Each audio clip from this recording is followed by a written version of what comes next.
Hey everybody, my birthday was on Sunday, so let's celebrate with my review of Outlaws for PC. This is a first-person shooter by LucasArts that was released in March of 1997 exclusively for PC, and it was generally pretty well received at the time of its release, but it wasn't a major financial success for LucasArts, and they never ended up following it up with any additional games in a series or any other games that were really quite like it, and it has gone on to achieve something of a cult hit status, which I guess isn't all that surprising when you stop and consider that 3D first-person shooters were becoming the norm at that time. We had the release of Quake the previous year, and of course Quake 2 the same year, and even from LucasArts themselves we got the release of Jedi Knight Dark Forces 2 later on that year, which was a considerable step forward in terms of tech. Apart from maybe some slight tweaks here and there, this is more or less running the same tech that powered the original Star Wars Dark Forces back in 1995, and that just wasn't all that impressive by the time it came out in 1997. And this really is a story you see time and time again, where these 2.5D first-person shooters that came out in the mid to late 90s were simply being overshadowed by the 3D games of the time, which were a lot more impressive from a technical side of things. But just because other games were more technically impressive for the time doesn't necessarily mean that this game is without its merits. So let's go ahead and delve right into this and find out what exactly we're dealing with here and how well it still holds up. And like always, we'll go ahead and start with the presentation, where oddly enough, this being a 2.5D game actually does give it a pretty big advantage over 3D games of the era, in that the 2D sprite work has aged a hell of a lot better than the 3D of the time did. Going back to a lot of those 3D games from the mid to late 90s can be a pretty rough experience depending on the individual game, but in the case of something like Outlaws, going back to it just gives you a general retro feeling. And since this is a 90s era LucasArts game, you can really expect some high production values here, and that's exactly what you get. The sprite work in this is very well done. The environments have quite a bit of detail for their time, and there's even some smaller touches, like when you're shooting certain objects in the environment, either they might shatter in the case of things like bottles, or in the case of things that are more resilient, you'll notice it reacting to the shot, but it doesn't get destroyed. But what this game really has going for it in terms of visuals is the animation, which is a combination of the 2D sprite work in the main game, and then the 2D animated cutscenes, which were created using something called Insane, which is basically the same animation technology that was used in the likes of Rebel Assault 1 and 2, as well as Full Throttle, if you're familiar with that particular point-and-click adventure game, as well as a couple of other games that LucasArts worked on in the mid to late 90s. And in this particular instance, they actually made some enhancements to the technology to make it work a lot better with the animated art style they were going for here, which is a rather exaggerated, cartoonish art style that actually just ends up working out really well for the game in general. Now obviously the cartoonish art style is a bit less prevalent once you get into the game proper and you're seeing the sprite work, but even then it's still there, and during the cutscenes it just looks absolutely fantastic. So they've done a great job with the visuals, even though this definitely wasn't technically impressive for its time. But then you move over into sound design, and that's where things really kick off. The sound effects are generally very solid across the board, although the explosions are a bit wimpy, and sometimes you do have some fairly odd issues with the way the sounds are located, but I think that's more of just an engine problem than anything else. And while the voice acting is generally pretty cheesy, it does feature some pretty veteran talents like John Delancey, who you would probably know most as being Q from Star Trek. In this particular game, he gets to ham it up as Dr. Death, and he just does a great job with it. Ah, yes. You don't never look a gift horse in the mouth. That's a pearl of wisdom, ignored at your peril. But even the rest of the cast does a very good job. Even the basic taunts that you hear throughout the levels are still a pretty high quality thing, and the cheesiness really just adds to the experience overall. But then there's the real star of the show, which is the soundtrack by Clint Bajakian, which is absolutely brilliant. With clear influences from the likes of absolute classic American westerns, as well as most notably, of course, Ennio Morricone's music for spaghetti westerns, it just ends up absolutely nailing the Wild West vibe and really does add a huge amount to the experience. And to this day, it can still be counted as one of the best soundtracks in video game history, and it's one of my personal favorites. So overall, despite the fact that audiences at the time were not impressed with the fact that this was a 2.5D game, they still did an absolutely fantastic job with the presentation, and it still holds up really well to this day. But of course, what really matter here are the story and the gameplay, and the story in this is a fairly basic one, but perfectly fitting for a Wild West scenario, where you play as retired Marshal James Anderson, and one day when he's at the general store to pick up a bunch of supplies, some men representing the railroad baron Bob Graham show up at Anderson's farm and start talking to his wife, trying to get them to sell the farm, and Dr. Death, being the psychotic murderer he is, ends up killing the marshal's wife, burning the farm to the ground, and abducting their daughter. Needless to say, James takes great umbrage with this, and after burying his wife, picks up his revolver once more and rides off to carve a bloody swath through all of Bob Graham's associates until eventually he manages to rescue his daughter and put an end to this once and for all. It's obviously nothing new as far as westerns go. We've seen that kind of story time and time again, but at the time this game was released, we didn't really have all that many Wild West games out there, and this was one of the ones that just did that really well. It certainly wears its influences on its sleeve. As I mentioned before, the soundtrack was inspired by classic westerns and spaghetti westerns alike, but the rest of the game is like that as well, and to this day it remains the most honest and earnest expression of classic western tropes that I've ever seen in a video game form. Now you might think that just makes it highly derivative of western films, and on a surface level that's true. It actually doesn't come across as derivative when you play through the game. It comes across more as an homage, like it's a love letter to classic westerns more than anything else. And that alone actually sets it apart from every other Wild West game out there, because when you look at games like, say, the Call of Juarez series or Red Dead series or something along those lines, they all use the Wild West setting, sure, but they don't tell classic western stories for the most part. They tell more modern stories, but with Wild West trappings. And while that's perfectly fine and has its place, there's simply not that many games that take the classic western and just present it in video game form like Outlaws does. In fact, off the top of my head, it's really the only game I can think of that fills that specific niche, and it's a bit of a shame that we haven't really seen that since this. So while the writing is nothing particularly new or exciting as far as the entire Wild West genre is concerned, and it is still unique as far as Western video games are concerned, what about the actual gameplay mechanics? How does that hold things together? Because this is still a mid to late 90s first-person shooter, and it does fall primarily to the gameplay to keep things all together. Well, it's an interesting hybrid of classic first-person shooter principles in the sense that you have to find keys and you have to solve some puzzles on occasion in order to progress, and more modern ideas in terms of how the gunplay works. So while the game does still have pretty old-school level design in the sense that, of course, you have to find keys in order to open locked doors so you can get to different parts of the level, and some of the levels are a bit labyrinthine, and of course you have secret areas that you can find where there are stashes of extra equipment, and sometimes you can get access to things a bit earlier than you ordinarily would. The game plays a lot slower and more tactical than you'd really be used to from a 90s first-person shooter. You really can't take all that many hits before going down. In fact, on the hardest difficulty setting, you can really only take maybe 1 or 2 hits before going down, and even on the medium setting, that really only extends to maybe 3 or 4 hits. Now on the easy difficulty, that's not really the case, because you can actually take quite a lot of hits before going down on that, so it's a very different gameplay experience depending on whether you're playing on the good, bad, or ugly difficulty settings. Because of course they named the difficulty settings after a Sergio Leone western, right? At any rate, once you start messing around with the gunplay, you find out very quickly that this plays a lot more like a modern first-person shooter than you'd really expect. Obviously it has the ability to aim with the mouse, you can move around with the keyboard,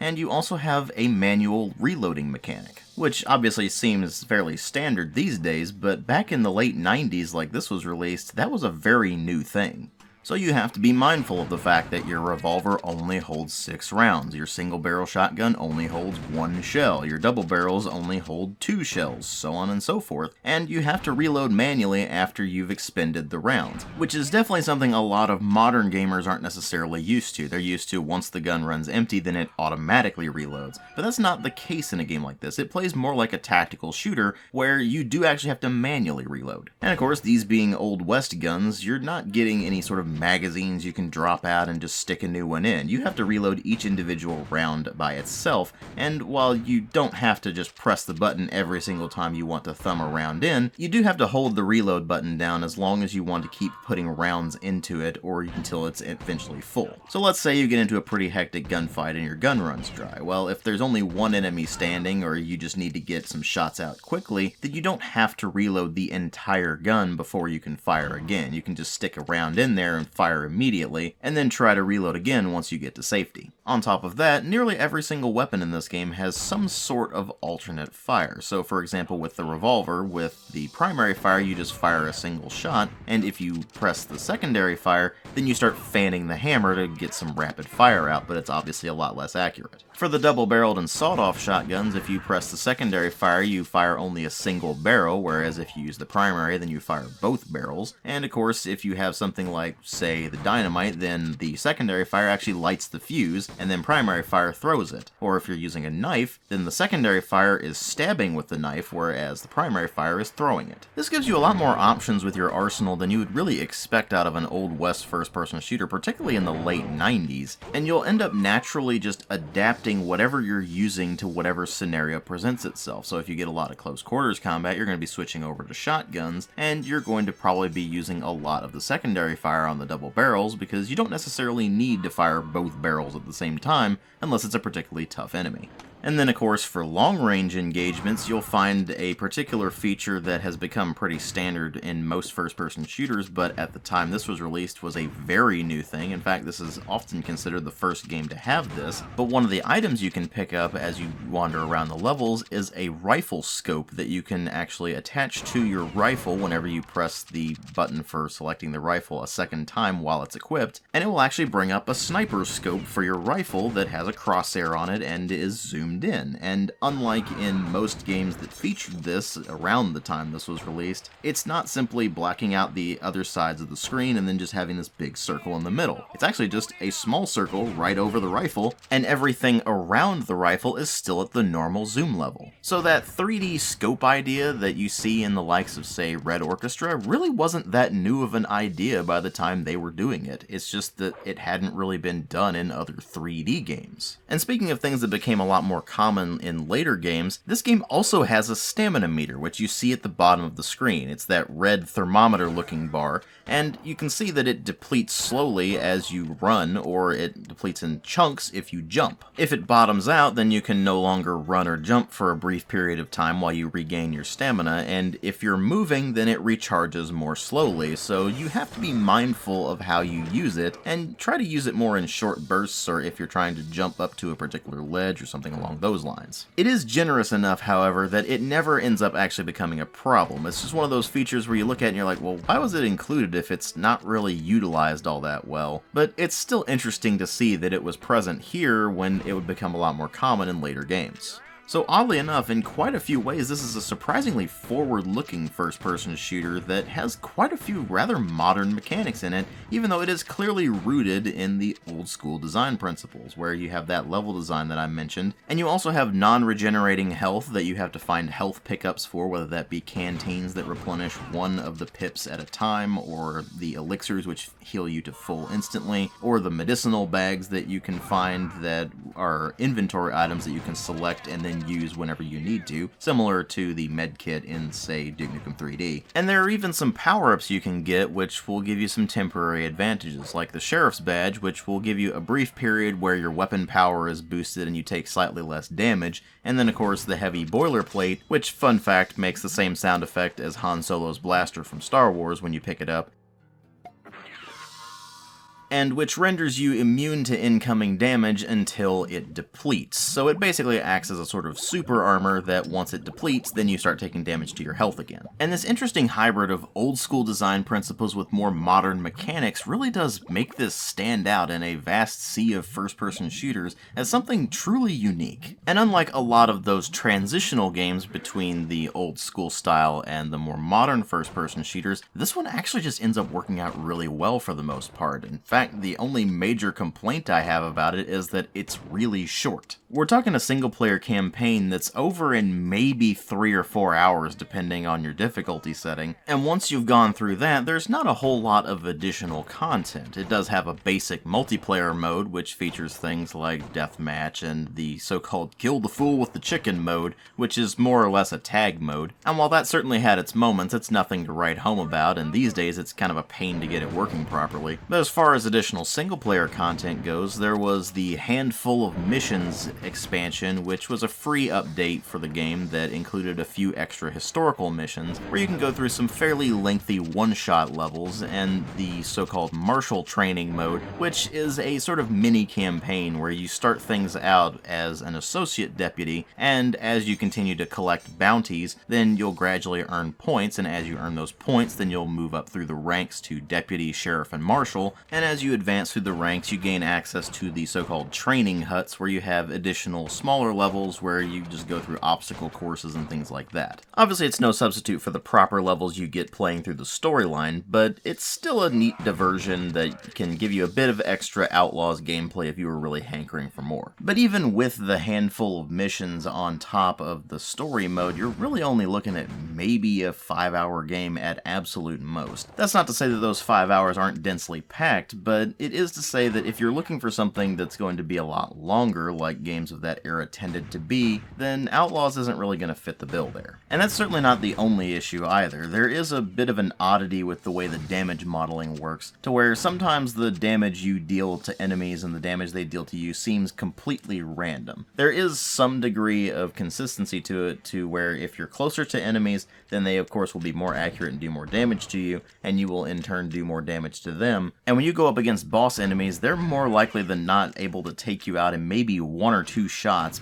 most likely 1 because they're pretty ridiculously powerful, although they still don't take very many hits to go down themselves. There's also some rather odd throwing physics on the dynamite sticks, to where when you throw them, you have to hold the button down to get more distance, but even then, they just have this odd trajectory and they move very slowly. And the knives have a similar problem, so that renders them very limited in their uses. And the game does pull something that I absolutely despise in every single game it's in, which is that it has that one level where you lose all of your gear and then you have to get it all back throughout the remainder of that actual level. Of course, in this instance, it's the last level of the story mode, so it's something that kind of works, and to some degree it does fit in with the Western tropes, most notably something along the lines of Fistful of Dollars, but it's still irritating that they put it in the game at all, simply from a mechanical standpoint. And then of course there is the fairly limited enemy variety, where you really don't have all that many enemy types. You have big guys with 2 revolvers, you have skinny guys with single revolvers, and then you have guys with rifles, guys with shotguns, and the bosses, and that's pretty much it. But with the game being as short as it is, they really don't outstay their welcome, and more importantly, there's only so much you can do with the Wild West format and expect a variety of enemy types to begin with. I mean, if you look at more modern games, they have even less variety than that, so that is something worth mentioning. But none of the issues are enough to tank the experience, and when you bring everything together, you find that Outlaws is a very good first-person shooter from the latter part of the 90s that unfortunately just didn't get the attention it deserved back in its day. And of course, up until more recently, it hasn't exactly been easy to get running on modern systems, but that did change with the digital release on GOG and Steam, although I would definitely recommend the GOG version over the Steam version in this case. But I do also have to mention that even though the GOG version will run pretty much flawlessly on modern systems, there is one weird glitch that they never did manage to fix, and that is that on any version of Windows after Windows Me, for whatever baffling reason, the backspace key doesn't work. Now, most of the time that's not going to affect you because you can rebind it anyway, but it does affect your ability to name your save files, and of course to use the text chat in multiplayer, and to rename your character for playing the multiplayer, and rename the server if you're deciding to host a multiplayer match. So while it's certainly not game-breaking or anything like that, it's definitely one of the weirder compatibility issues I've ever seen in the grand scheme of trying to get old games to work. But if you're running the GOG version at least, then you're not really going to have have any major issues, and if you can put up with some mild compatibility issues here and there, you're going to find that this is still one of the best shooters of the 90s that unfortunately just gets overlooked all the time. And if you're a fan of first-person shooters, I really can't recommend it enough, although if you're not used to old-school first-person shooters and you go into this, you might be off-put a bit by the difficulty and the more old-school tendencies, and even if you are an old-school first-person shooter fan, you need to go into this knowing that it's got a bit more of a tactical mindset about it, and you can't just run in guns blazing all the time like you could in most other 90s shooters. But as long as you can keep those in mind, I have a feeling that you're going to be able to enjoy this quite a lot. I will of course have links in the video description box where you can pick this up on GOG or Steam if you're interested, and thanks for watching.